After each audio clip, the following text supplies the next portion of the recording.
तो गाइस, कल हमने एसक्यूएल का रिवीजन किया था जहां हमने बेसिक कंडीशंस और जॉइंस को क्विकली रिकॉल किया। कल का फोकस था टेबल्स को जोड़ना और डेटा कंबाइन करना, और आज हम एसक्यूएल के ऐसा कॉन्सेप्ट सीखने वाले हैं जो एक क्वेरी लैंग्वेज नहीं, थिंकिंग लैंग्वेज बना देती है सब क्वेरीज। तो आज का टॉपिक थोड़ा लॉजिकल है, थोड़ा ब्रेन यूज करने वाला है, लेकिन जैसे एक एग्जाम्पल क्लियर हो जाता है तो पूरा कॉन्सेप्ट क्लिस्टर क्लियर हो जाएगा।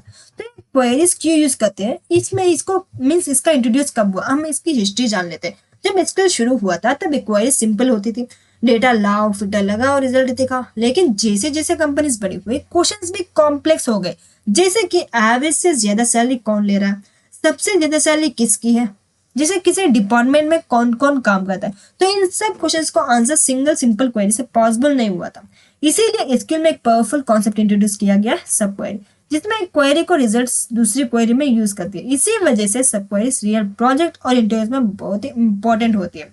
तो फर्स्ट वैसे व्हाट इज अ क्वेरी? ये subquery is SQL query written inside another query. तो सब क्वेरी का मतलब होता है एक एसक्यूएल क्वेरी जो किसी दूसरे एसक्यूएल क्वेरी के अंदर लिखी जाती है। इसे हम नेस्टेड क्वेरी भी कहा जाता है। जब किसी कैलकुलेशन का डिसीजन लेने के लिए पहले कोई कैलकुलेशन जरूरी हो तब हम सब क्वेरी यूज करते हैं। यानी पहले एक क्वेरी चलती है, वो क्वेरी एक वैल्यू रिटर्न करती है, फिर मेन क्वेरी उस वैल्यू के बेस पे फाइनल रिजल्ट निकालती है। तो मोस्ट इंपॉर्टेंट रूल याद रखना है। तो एसक्यूएल हमेशा पहले क्वेरी को एग्जीक्यूट करता है, उसके बाद मेन क्वेरी चलती है।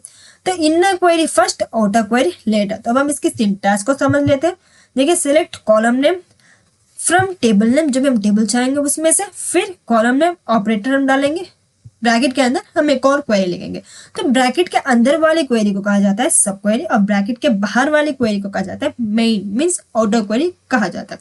अब चलते हैं एग्जांपल देख लेते हैं ताकि कंफ्यूजन दूर हो जाए। For that MySQL new file, हम इसमें अपना टेबल देख लेते हैं। Select star from employees table. Star means हमें सारे कॉलम्स चाहिए।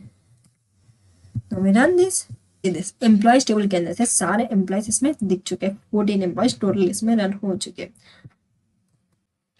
तो अब इस क्वेरी को जैसे हम एक सब क्वेरी लिखेंगे, सब क्वेरी इस टेबल के, इस एम्प्लॉय वाले टेबल के अंदर से इसमें फर्स्ट लेंगे सेलेक्ट स्टार फ्रॉम, हमें एम्प्लॉयज वाला टेबल चाहिए, जहां अब हम इसमें ऐड करेंगे where condition, where salary greater than, हम इसमें किससे ग्रेटर देन, तो सेलेक्ट स्टार एम्प्लॉयज टेबल के सारे कॉलम्स चाहिए। फिर हमने from employees data employees table से लिया जा रहा है। फिर हमने वेयर कंडीशन लगाया, तो यह हम कंडीशन लगा रहे सैलरी किस वैल्यू से ज्यादा होनी चाहिए। पर क्वेश्चन ये है कि किस वैल्यू से ज्यादा, तो उसके लिए हम यूज करेंगे सब क्वेरी। सेलेक्ट एवरेज सैलरी में से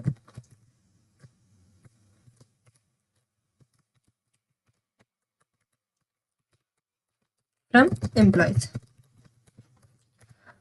तो ये सब क्वेरी का काम एम्प्लॉयज टेबल के एवरेज सैलरी कैलकुलेट करना, ये एक सिंगल न्यूमेरिक वैल्यू रिटर्न करेगी। जिसे हम रन करेंगे, सब क्वेरी को भी हम रन कर सकते हैं। इसमें रन करके देखते हैं। Select average salary from employees, run it. तो देखिए एवरेज सैलरी हमें दिख चुका 57,000। अब फुल क्वेरी को एंटर करेंगे, रन इट। तो जिससे भी 57,000 से भी ज्यादा एम्प्लॉयज है उन सबकी सैलरी हमें दिखा, तो उन सबकी सैलरी हमें दिख चुके। 10 एम्प्लॉयज की उनसे भी ज्यादा, एवरेज सैलरी से भी ज्यादा 10 एम्प्लॉयज है, तो 10 एम्प्लॉयज हमें दिख चुके। तो इसे हम एवरेज सैलरी भी निकाल सकते हैं। हम एक और एग्जांपल ले लेते हैं।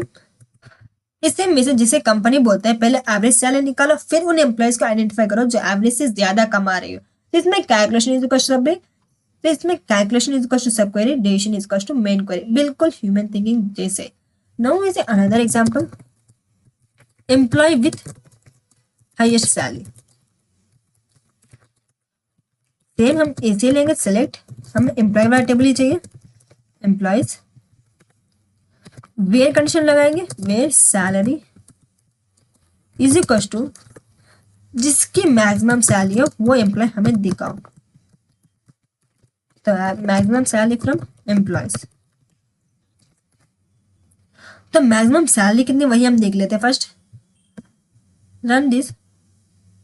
90,000 हमारा मैक्सिमम सैलरी। तो ये सब क्वेरी क्या करता है, कंपनी की हाईएस्ट सैलरी निकालती है। जैसे मान लिया हमने 90,000 है, तो हम मेन क्वेरी बन जाती है select star from employees where salary is equal to 90,000।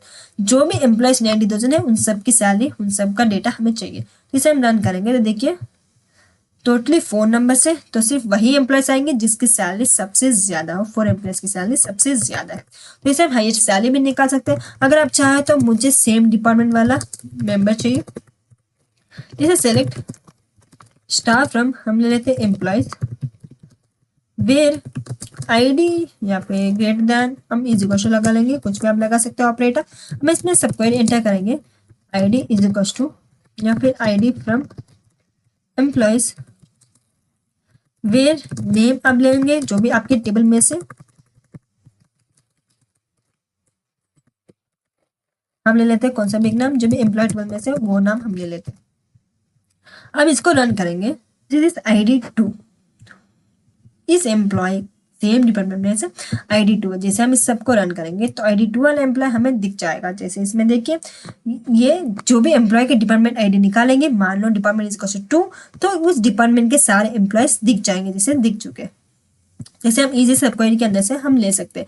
तो सब क्वेरी हम क्यों यूज करते हैं और सब क्वेरी की इंपॉर्टेंस क्या है, इस पीडीएफ के अंदर एग्जाम्पल के साथ सब दिया गया। ये पीडीएफ डिस्क्रिप्शन बॉक्स में मिल जाएगा, अगर नहीं आए तो कमेंट में बताएगा। तो वे subqueries are used, subqueries हमें क्यों यूज किया जाता है, subqueries are commonly used in where clause, select clause, from clause, having clause, उसमें ज्यादा सब क्वेरी यूज किया जाता है। तो इंपॉर्टेंट क्यों है, क्योंकि ये कॉम्प्लेक्स कंडीशन को हेल्प करता है, स्टेप बाय स्टेप लॉजिक हमें समझाता है, और ज्यादातर इंटरव्यू में भी पूछा जाता है, कंपल्सरी इंटरव्यू में पूछा जाने वाला क्वेश्चन है सब क्वेरी। रियल प्रोजेक्ट्स में, रिपोर्ट्स में ज्यादा यूज होने वाला है सब क्वेरी। तो हम देखते हैं सब क्वेरी और जॉइन के अंदर डिफरेंसेस क्या होता है। जैसे कल हमने जॉइन पढ़ा था, जॉइंट्स टेबल को कंबाइन करता है। आज हमने सब क्वेरी पढ़ा, सब क्वेरी पहले कैलकुलेशन फिर डिवीजन लेने में हेल्प करता है। तो दोनों पावरफुल है, बस सिचुएशन अलग होती है। तो आपको क्या याद रखना है कि ये subquery is a query inside another query, the inner query runs first and it results is by the outer query. सब क्वेरी इनटू फेवरेट लाइन यही। तो आज हमने समझा कि एसक्यूएल सिर्फ डेटा निकालने की लैंग्वेज नहीं है, एसक्यूएल लॉजिक और डिसीजन मेकिंग की लैंग्वेज है। जो स्टूडेंट सब क्वेरी समझ लेता है वो स्किल को रट्टा मार के नहीं, लॉजिक के साथ यूज करते हैं। नेक्स्ट क्लास में हम और एडवांस लेवल पे जाएंगे, कोरिलेटेड सब क्वेरीज जो थोड़ी और इंटरेस्टिंग होती है। तब तक क्वेरी को याद मत करो, लॉजिक को समझो और एसक्यूएल को एंजॉय करो।